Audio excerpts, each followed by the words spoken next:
तो गाइस देखिए को बताना चाहते हैं कि ज्योति सिंह और पावर स्टार पवन सिंह के बीच में जो तलाक का मामला चल रहा था, वो कल डेट था आरा में पावर स्टार पवन सिंह पहुंचे थे, लेकिन ज्योति सिंह नहीं पहुंचे थे। आपको बता देना चाहते हैं कभी ज्योति सिंह पहुंचते हैं तो कभी पावर स्टार पवन सिंह नहीं पहुंचते। तू समझा?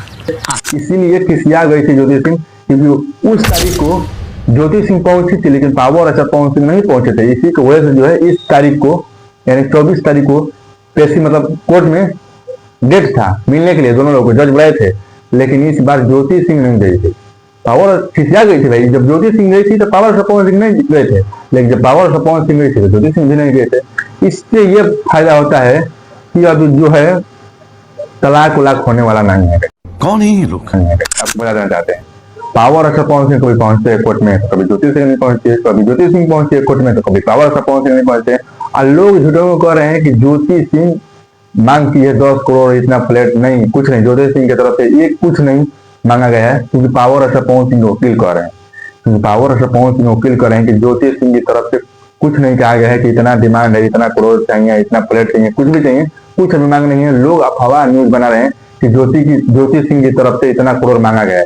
इस मैटर पर आप लोग ध्यान मत दीजिए, क्योंकि अगला तारीख को जो है फिर से जज साहब बुलाए हैं, क्योंकि देखिए जज साहब कहे थे कि मान लीजिए कि पावर पवन सिंह आ गए हैं लेकिन ज्योति सिंह अभी नहीं है, तो उनको वीडियो कॉल पर लीजिए, लेकिन वीडियो कॉल नहीं, मतलब ज्योति सिंह के वकील कह रहे थे कि नेटवर्क स्लो है और वीडियो कॉल पर नहीं बात हो सकती है। तो अगला डेट फिर से निकाले हैं जज साहब, अगला डेट के दोनों लोग बुलाए गए हैं। देखिए कौन कौन लोग आते हैं, क्या उस बार टाइम पर ज्योति सिंह आएंगे, लेकिन पावर पवन सिंह बहुत खिसिया है। इस बार जब ज्योति सिंह नहीं आएंगे तो अगले बार पावर पवन सिंह शायद ना आए, ऐसा हमको अनुमान लग सकता है।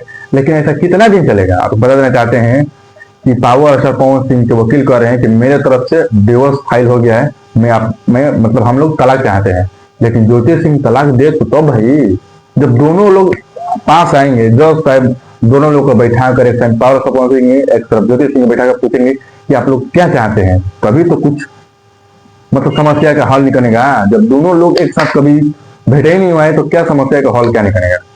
तो इससे समस्या का हल नहीं निकलेगा जब ज्योति सिंह और पावर पवन सिंह एक साथ कोर्ट में जाएंगे, एक साथ जज साहब बैठा कर उन लोगों को पूछेंगे कि क्या चाहते हैं आप लोग, तभी भी समस्या का हल निकल सकता है। लेकिन ऐसे कितना दिन चलेगा? और लोग तो अफवाह उड़ा रहे हैं कि ज्योति सिंह इतना मांगते हैं और पवन सिंह इतना दे रहे हैं, तो ये सब कुछ अफवाह नहीं है। ज्योति सिंह की तरफ से कुछ मांगे नहीं किया गया है, मांग किया होंगे तो अपने वकील से कहे होंगे, इन लोग से भी नहीं किए हैं ज्योति सिंह। ये कह रहे हैं पावर पवन सिंह के वकील, लेकिन पावर पवन सिंह भाई साफ साफ बात कर दिए कि मेरे को तलाक चाहिए। अब ज्योति सिंह रहना चाहती हैं कि तलाक देना चाहते हैं, ज्योति सिंह मतलब उनका आएगा न्यूज तो बताएंगे, कुछ बात वो भी अपना रखेंगे, तभी तो हम लोग दिखाएंगे। तो आप लोग को ये कैसा खबर लगा? आप लोग अगर अच्छा लगा तो मेरे चैनल पर नए हो तो चैनल को लाइक कीजिए, सब्सक्राइब कीजिए, बेल आइकन दबाकर नोटिफिकेशन कीजिए। चलिए मिलते हैं कुछ अपडेट लेकर।